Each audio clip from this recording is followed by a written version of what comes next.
I've listened to so much crap in the last 2 weeks. Hey, buddy. You know, you hear all that crap, but I understood that that crap was going to come with the territory. Hey, buddy. But I'll live with the crap. Buddy. And I feel very good. He's a disgruntled Scottish guard known for his lethal temper and his unusual eating habits.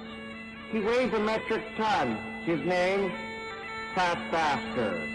One of the things, Mike, that's been pointed out over the course of today and last night after the game is that you seem resigned to the fate after the game, that there wasn't much fire in you, and you sort of stood up before the meeting and said, well, you know, this is the way it is.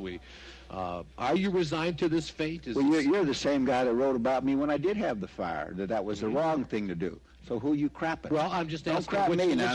No. Gay!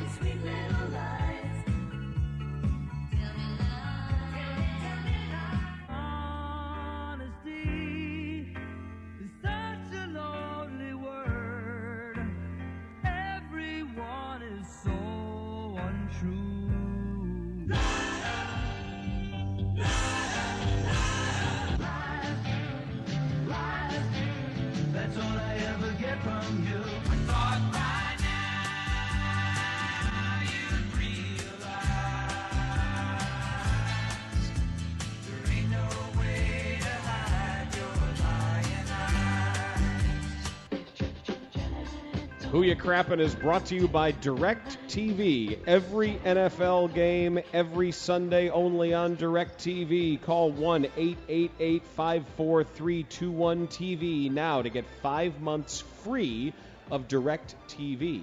If you want to jump onto one of the open lines for Who Ya Crappin', you call 312-644-6767. And Terry's admonishment is to make sure that this is something someone said and not something someone did. We begin with Gary in Evanston on the score. Hello, Gary. Hey, guys. Today is my 26th wedding anniversary. But despite my best efforts, my wife still does not like Bonanza. Gay. Anyway, in the Tribune last week, nationally syndicated columnist Kathleen Parker mused about how recent news events caused her to think about the famous quote, "What we've got here is a failure to communicate," from Paul Newman in the 1967 movie Cool Hand Luke. Well, I don't know when or even if Parker saw Cool Hand Luke, but his failure to communicate is one of the most famous quotes in movie history. Parker should have known, or at least bothered to find out, that it did not come from Newman, as Luke was actually spoken to him by legendary character actor and frequent Bonanza guest star Strother Martin, who played the captain of the prison camp where Luke was incarcerated. Kathleen Parker, who are you crapping? Who cares? And Slapshot legend, Strother Martin. How long did he say he was married? 27 years? 26 years to Dan Blocker, I someday we've got to make sure. Hey, to be completely fair, Paul Newman does say that in that film. And then he gets shot. Strother Martin says it. Well, yeah, but at the end of the film, Paul Newman says it too. Oh, okay. I'm just saying. Fine.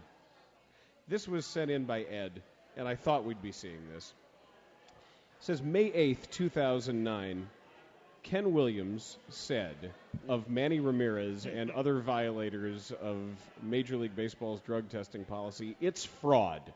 You enter into a deal with a certain understanding, a certain expectation of past performance and projection of future performance. From my perspective, if I enter a deal with a player with those assumptions, it's incumbent upon him to be above board with everything. If they're not, it's a fraud. Anytime the purity of the game is put at risk, the competitiveness, the equal chance to compete on the field on a daily basis, it hurts the game, Williams said. Absolutely, it's to the detriment of the game, and we as players, as people in management and coaches, and everyone on the periphery have a responsibility. Asked about Manny Ramirez's PED passed last Monday, Ken Williams said, quote, I think he explained exactly what he thought he was taking and the reason for it, so absent of any sort of proof, who am I to make such judgments against a guy in that fashion? I choose to believe people more than the conspiracy theories. It really has been a non-issue for me. Kenny, I beg to differ. You were that angry Major League GM last May. Ken Williams, who you crapping? Nicely played. That was so true. Well, Joe Cowley did it himself the day after he said it. Unemployed lawyer in Lakeview, who actually I thought I heard was now, is that employed lawyer or no? Sort of. Remember at the remote a few months ago when I did the Gary Coleman balloon? Yes. I've been doing balloon animals on Michigan Avenue for tips the last few months in the summer. So Shut up. Well, that doesn't count as employment, technically. At some point, we will employ unemployed lawyer. I didn't say I was employed. I said I was stuck at work, which was true. Oh, that's true. Okay.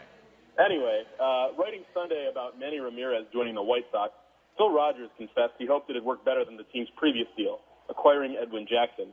Kenny Williams, Rogers wrote, quote, already has traded Daniel Hudson and entry-level lefty David Holmberg for Edwin Jackson, and the Sox have lost 6 games in the standings with Jackson on the payroll. All Edwin Jackson has done, after all, was start 5 times, each a quality start, with a 3-0 record, 6 earned runs in more than 36 innings, and an ERA under 1.5. Still, the White Sox have been bad the last 5 weeks. But how can you pin it on a guy who's become the ace of the staff, featuring Gavin Floyd, John Danks, and Mark Burley? Phil Rogers, who you crapping? Thank you, unemployed lawyer.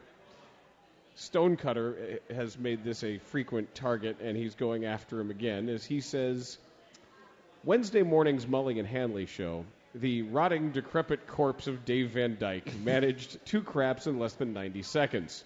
He also misspoke twice. When talking about the arrival of Manny Ramirez, Van Dyke mentioned that unfortunate incident where Jason Grimsley crawled through the ceiling at Comiskey Park to swipe Manny's corked bats from the umpire's room, which would be a great story if not for the fact it was Albert Bell's bats that Grimsley was tasked to poach. Unfortunately for Dave, he sticks his foot in his mouth again before he even has time to change out his drool cup. In attempting to explain away his senior moment, Van Dyke says, I brought up Bell because there's another player who the Sox didn't get a whole lot from for the money. In 1998, Albert Bell produced 48 doubles, 49 home runs, 81 walks, a 1.055 OPS, and a 171 OPS plus. That is unquestionably the best non-Frank Thomas offensive season in White Sox history. His career White Sox OPS is second only to Frank's, and Bell voided his contract after 2 years, meaning the White Sox paid him a grand total of $20 million for his services.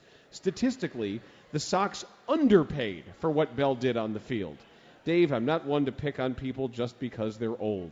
But if you can't correctly remember one of the most memorable baseball incidents of the last 20 years or one of the best players you've covered in the last 20 years, maybe it's time to hang up the IBM Selectric. Dave Van Dyke, who you crappin'? Wow. Well, I mean, I like you leave the Velvet Cowboy alone. Mike in Louisville is next on the score. Hey, Mike. Hello, gentlemen. My crap goes out to John Kruk, who on Tuesday wrote an absolutely awful column on the Booyah's website in which he discussed the acquisition of Manny Ramirez. Kruk went into detail on the whole Manny being Manny phenomenon when he wrote, quote, no one has ever questioned his work ethic. It's just that he makes dumb mistakes on the field and doesn't hustle all the time, end quote. Never mind the paradox of working hard while not hustling that Kruk presents to us. The fallacy here is that people do question Manny's work ethic. They do it all the time. Kruk even managed to do it in the very same sentence where he claimed that no one does. So, John Kruk, next time you take your sausage fingers to the keyboard, remind yourself that fat, presumably drunk, and unquestionably stupid is no way to go through life. And then ask yourself, who are you crapping? Nicely done, Mike. That's the essence right there. That's quite good. This was sent in to the feedback zone, brought to you by Xfinity, by Scott in Iowa. And this is a quick turnaround, and it's for James Lee, the Discovery Channel hostage taker. What, you crapping dead guys now? Amongst other mindless demands, he commanded that the Discovery Channel air programs that would give ideas such as Malthusian theory a greater stage. Any high school debater knows that the good Parson Malthus wasn't right when he posited the theory in the early 1800s, and is certainly not correct today due to increased technological ability to grow food and fewer children being born due to reduced infant mortality. That, plus the fact that Malthus's theory has never been viewed empirically, requires me to posthumously ask Mr. Lee, who you crappin'? Okay. Wow. Mike in Champaign on who you crappin' on the score. Yeah, buddies. Hey, buddy. And let me wish Terry luck in his latest contract dispute. Oh, it's going brilliantly for him. We know it's actually climbing Kilimanjaro. This week's familiar fecal target is Captain Science, Dan Bernstein. Hello. Hello. Dan loves berating baseball idiots with numbers, usually ones he doesn't fully understand. As a physicist, albeit a white one, I don't mind that. Baseball numerical studies tend to be usable even when not well understood. What I very much mind is Dan's switch to flat earth logic in his claim 2 weeks ago that CFL light bulbs aren't as bright as old-style incandescents because they don't seem so to him or to his 5-year-old. It takes no arcane statistical research to evaluate that claim. CFLs are, in fact, as bright as similar incandescents, as measured by the only relevant number, the luminous intensity, a quantity physicists have understood for over a century. In fairness, CFL's novel spectra can make them seem dim to eyes used to incandescence, but that illusion will fade given a softer bulb or time. The same can't be said for Dan's argument, which will always be dim. Dan, next time you find yourself on board with Michelle Bachmann at cause, take it as a sign pointing to totally wrong and crazy that it is. Dan, don't adopt an analytical posture 1 minute, then deliver a science-free screed about the filament fairy who makes old light bulbs better the next. And anytime you do, count on me to ask you, who you crappin'? Just take it. That's what we're doing, and we have a line open for you. If you want to join the party, feel free to jump on in. We are here for you. Here's the number. Call it 312-644-6767. Boers and Bernstein doing Who You Crappin' on the Score.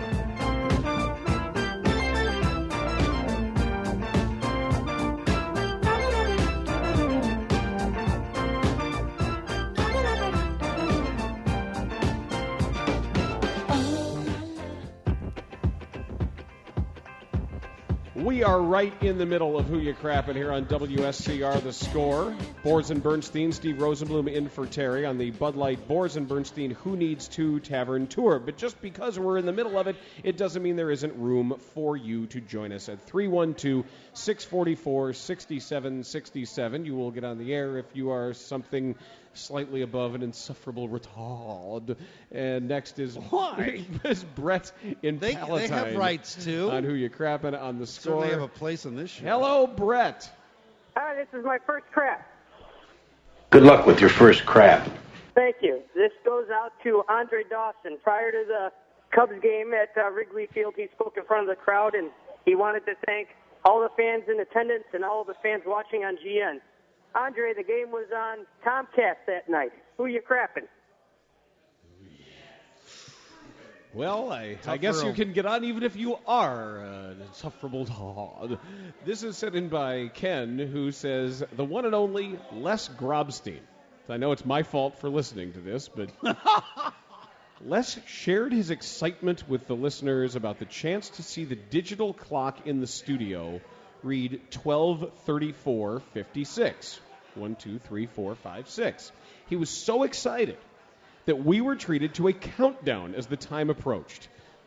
Longtime radio guy Les punctuated the moment with a pearl of wisdom, saying, 1, 2, 3, 4, 5, 6. You don't see that often. Les, really? I don't work for Rolex, but having made it past kindergarten, I'm aware that any given time on a 12-hour clock comes around once, that's right, you guessed it, every 12 hours. So, Les, as you wait anxiously to witness the rarity that is a sunset tonight, take some time and contemplate the question you've been asked countless times on this infrequent weekly radio bit. Who you crappin'? By the way, a Baticola typed in that McCaffrey was responsible for screening the previous call. I confess, he did it.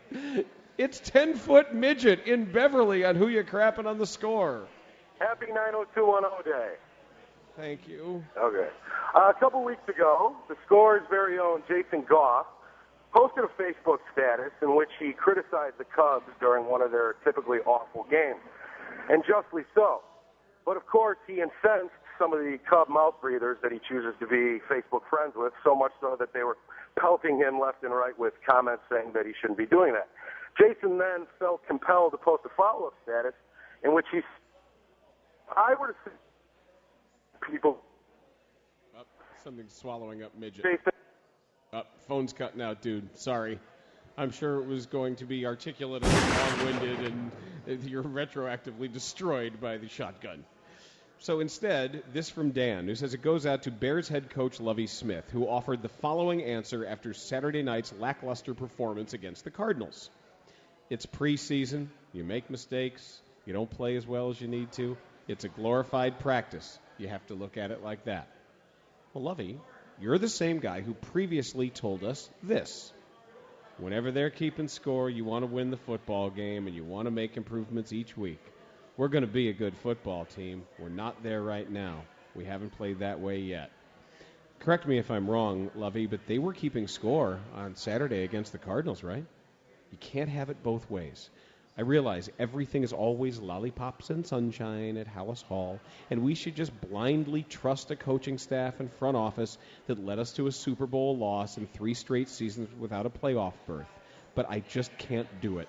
Your rhetoric is tired and falls on deaf ears. Your team looks unprepared, and no playoffs again looks like a distinct possibility. Lovie Smith, who you crappin'? Nicely done. I was waiting for that. That took a while. What, to get to this? Yes, the idea that before the game, this is a third preseason game, this is important for us, we want to make sure everything works and blah, blah, blah, and then when they suck, it doesn't mean anything. What happens in the preseason doesn't matter in the regular season. And actually, Zach made our point that it does when he was trying not to make that point. Look who's out today. Napoleon Dynamite says he's in Uncle Rico's trailer, and now he's on Who You Crappin' on the Score. Hello, Napoleon. Hi, Dan. Hi, whatever your name is. Dan, I wanted to thank you for letting me spend the night at your house, and I apologize for what I did to your toilet the night after the quesadillas. I'm still cleaning up.